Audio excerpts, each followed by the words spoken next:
It is an uphill climb as thousands of Tennesseans who lost their jobs in the pandemic work to rebound.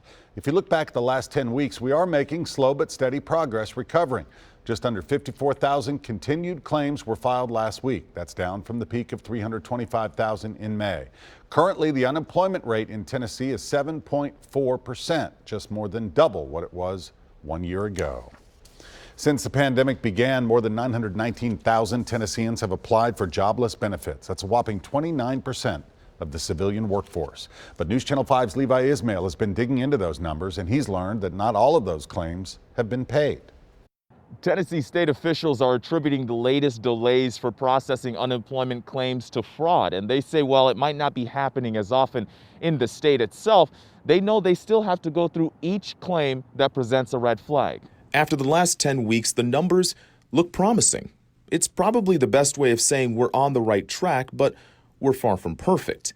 Take, for example, the number of continued claims is down by more than 100,000 since the beginning of September, bringing the total to roughly 54,000.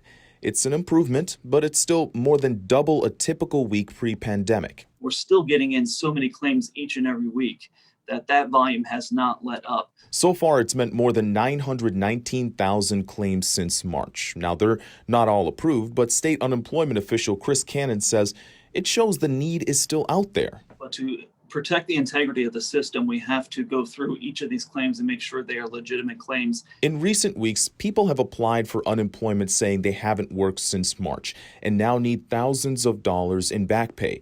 For the state, these were pretty obvious red flags. So we have to take a look at that and say, hey, you need to prove to us that this is the case. Cannon says this is one reason we see delays, as more than 41,000 Tennesseans are left with extensions still pending. Now, Tennessee got more than $2 million in federal money to help fight fraud, but they know the main goal is to get you back to work. Reporting, Levi Ismail, News Channel 5.